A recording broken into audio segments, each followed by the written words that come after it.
newest, mate? This or this? All in all, a total shit show. So we shot this episode a couple of weeks ago while we were back in Letchworth Garden City visiting our families for Christmas. We thought we'd go out and take some pictures around our hometown. We went out into the countryside. So in this episode it's me with the Mamiya. We've got Chris, who's a photographer. He's joining us with his Pentax. And our friend Billy is also joining us, and we're going to take some pictures of him. So enjoy the episode and stick around till the end where we're going to talk about the cameras and the results.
mentioned at the beginning of the video, we're just going to take a few minutes to talk about some of the shots we got back, talk about the cameras, and yeah, so I'll start. I think for me the big difference and obvious difference between the two cameras, which are to an extent quite similar in terms of the results, I think probably the biggest thing for me is the portability of the Mamiya.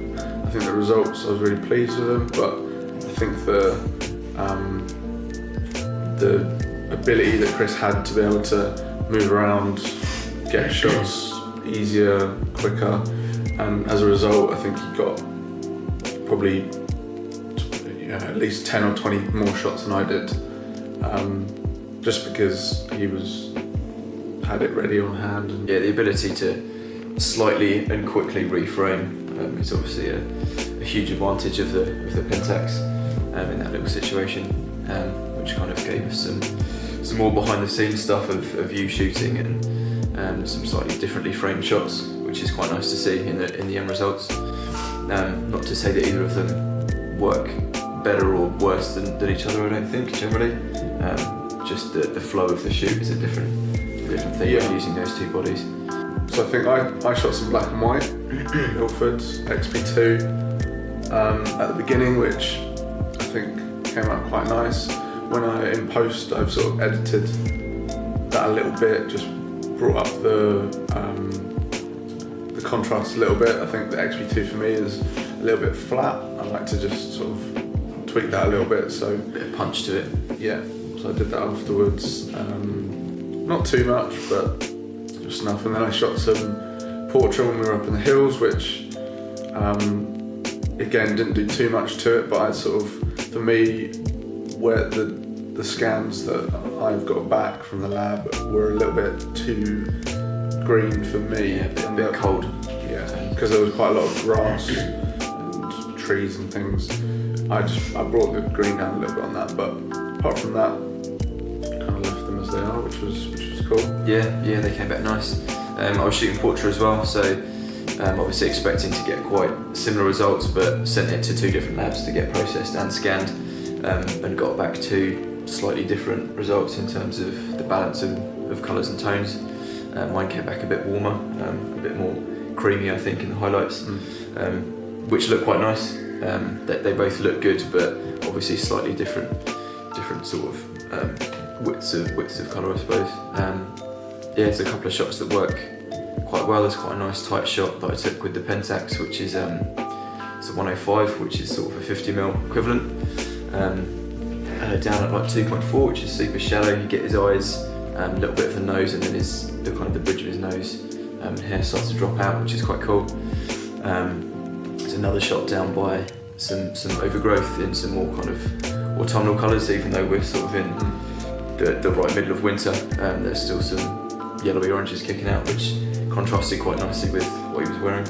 Yeah, one of my favourite ones is in the same position. When Billy was sitting on a tree branch, I think that for me was quite nice as a bit of a wider shot.